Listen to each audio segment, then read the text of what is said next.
Assalamualaikum warahmatullahi wabarakatuh. Alhamdulillahirabbil alamin. Sahabat Elo, masih bersama saya di mimbar yang sederhana ini.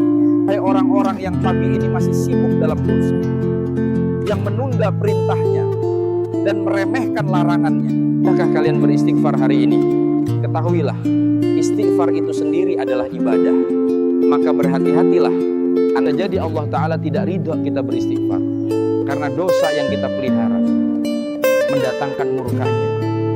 Seorang raja yang Allah anugerahkan kekuasaan dari ujung timur hingga barat, harta yang menggunung, pasukan terkuat di zamannya. Kekuatan dan kekuasaan membuat sang raja menobatkan diri sebagai Tuhan. Dialah Firaun. Hingga di akhir hidupnya Allah hentikan kalimat tauhidnya. Allah tidak ridho terhadap keimanannya. Berhentilah ikrar Firaun, hanya sampai kerongkongan di dasar laut merah yang terdalam.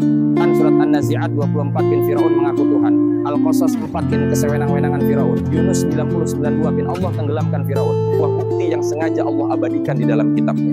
Kalimat tauhid yang pendek tidak selesai diucapkan sampai di detik akhir hidupnya. Rasulullah Shallallahu Alaihi Wasallam bersabda, sesungguhnya Allah menerima taubat seorang hamba selama ruhnya belum sampai di tenggorokan, agar menjadi ibrah bagi hambanya di kemudian hari, bahwa Allah tidak berkehendak terhadap keimanan Fir'aun dikarenakan dosa-dosanya. Ustaz, saya orang biasa bukan raja. Baik, Anda sederhanakan lagi. Hidup antum berkecukupan, gaji besar, hidup mapan. Kemudian, mengapa sampai saat ini antum belum umroh dan haji? Banyak fakir miskin bertahun-tahun berikhtiar, akhirnya berangkat mendahului antum. Di luar sana, mereka berangkat ke Baitullah tanpa uang sepeser pun. Lewat tangan hamba-hambanya, Allah titipkan undangan. Undangan dari Allah buat antum di mana? Sudahkah Allah getarkan hati antum? Maka berhati-hatilah di poin ini. Cermatilah, sungguh ibadah itu tak semudah basuh kepala, tangan, kaki, lalu sujud. Hal terpenting yang selalu diabaikan adalah ridho Allah. Bahkan daun kering pun tak akan jatuh tanpa ridho Allah. Begitu juga ibadah kita. Maka berhati-hatilah. Jadi Allah tidak ridho dengan ibadah antum.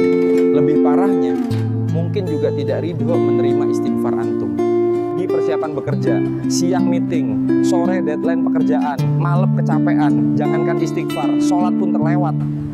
Sejenak merenung, benarkah karena dunia kita mulai menyepelekan Allah, atau Allah lah yang mulai menyepelekan kita?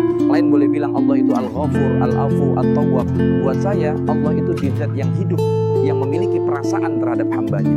Maka setidaknya hargailah perasaannya, balaslah juga dengan rasa cinta yang dalam terhadapnya. Rabbul Alamin. Maka sebelum antum tuntut Allah atas sifat maha pemaafnya untuk memaafkan dosa-dosa, awalilah dengan menjadi hambanya. Kita menjauh, dia yang pertama merasa kehilangan.